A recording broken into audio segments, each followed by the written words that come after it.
I'm so Houston. What's up, good people? It's that boy Lloyd. Back again. Like I forgot something. So growing up,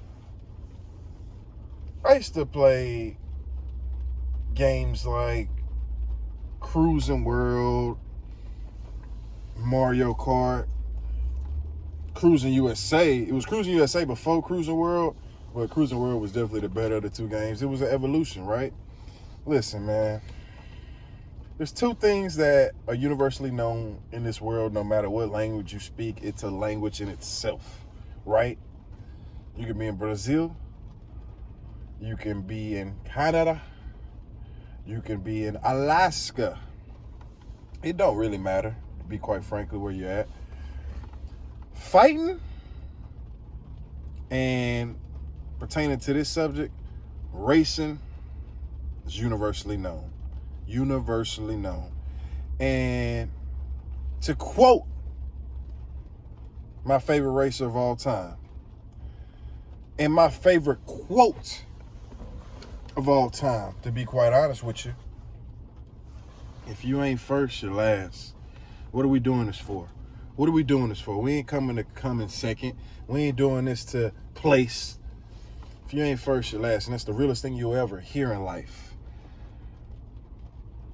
F1 the movie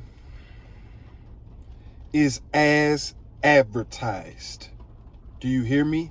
It is as advertised.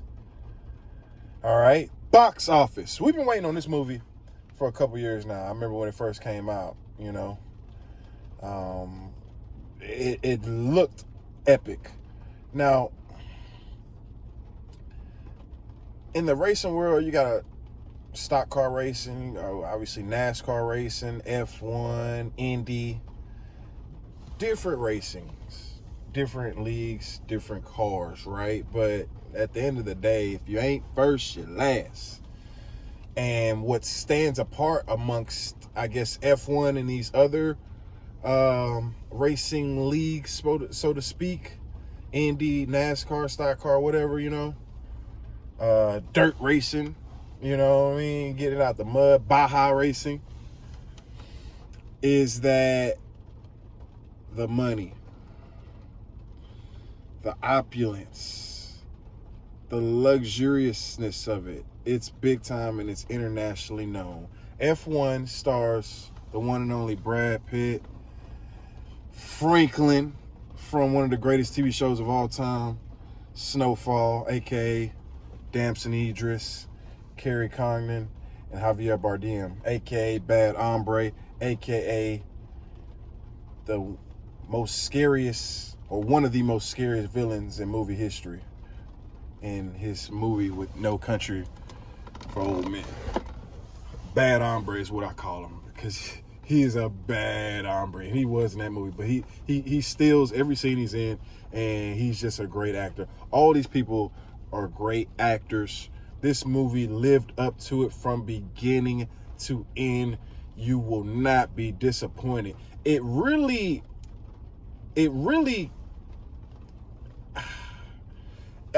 bigs up the actor. It really bigs up the star, because obviously you have stars in this movie, but in terms of this plot and the movie itself, being a race car driver, you're a rock star. You're a rock star, and the movie establishes that from the get-go. I mean, action-packed opening before the credits, before the opening credits, it was an action-packed opening scene. Brad Pitt does not disappoint at all. He stars a stock car NASCAR driver, famed NASCAR driver, who has a friend from his F1 days in Javier Bardem, who actually owns an F1 team now, and he needs a driver to help lead his team with his new up-and-coming rookie driver in Franklin, who I will refer to Franklin for the purposes of this recap, but you may know him as Damson Idris, but he's Franklin in my eyes. He'll always be Franklin. Shout out to Damson. But anyway, that's the plot. F1 at its finest. You see the dichotomy between NASCAR and F1. It's the opulence, it's the luxury, it's the internationally known, it's the fame. They're treated like rock stars. You're talking about billions, right, in this industry. I mean, they're going all over the world. It's global. It's not just in the U.S. There's not too many tracks in the U.S. I know they got one in Austin. I know that because I lived up there, but you see it. But anyway, the opulence, the spectacularness. Listen, Joseph Kosinski, I believe, who is the director, and Jerry Bruckheimer, famous Hollywood producer, produced this movie. You knew when Bruckheimer put his name on it, it was going to be a big deal. Shout out to my boy Hans Zimmer on the track. One of, if not the greatest movie composers in movie history. I know if he on the score, it's over. And I love the opening credits and the score and how they just synced with each other, with it obviously ending in the director, and how they just put a stamp on him being the head of the production team, man. But Joseph Kosinski, his vision, I saw it. It was beautiful. The soundtrack was amazing. I don't know if the score and the soundtrack are necessarily the same, because I know Hans didn't necessarily produce some of those songs. Some of those songs were produced, by, famous musicians and artists. But Hans himself on the track, Hans has done scores for plenty of movies. He's won plenty of Academy Awards for his compositions. But in any case, when I see Hans on the track, Hans Zimmer on the score of a movie, I get excited, and he delivered. Love the soundtrack of this movie, man. Brad Pitt brought his A game, man. Carrie Condon brought her A game. Franklin did his thing. Javier did their thing. Everybody really did their thing, and it brought you kind of in-depth behind-the-scenes look into F1 racing, man. The technology of it all. These are computers on wheels. The steering wheel is practically a PlayStation controller. Maybe Xbox. I'm a PlayStation guy. Could be Xbox. It's neither here nor there. The point is, like, the technology, the luxuriousness of it, the opulence of it, the money involved. This is big time. They not drinking champagne in NASCAR races. Never been to a NASCAR race? I doubt they serving champagne.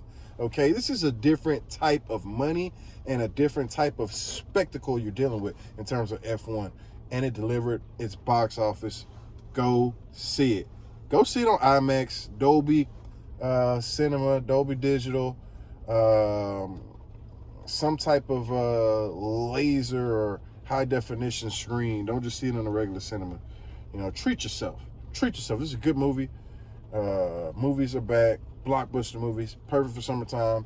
Perfect for 4th of July. International sport, but spectacular fireworks. And there you have it. Because if you didn't know, that Boy Lloyd knows. Peace.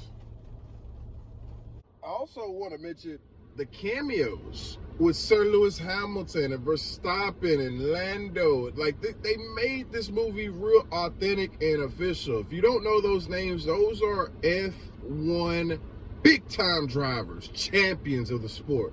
Big-time champions of the sport, especially Sir Lewis Hamilton. I don't know anybody who has. He's like the Air Jordan of F1. If you don't believe me, check the resume. But in any case, the implementation of them in the movie just brought it more authenticity. The implementation of them in the movie just made it more authentic.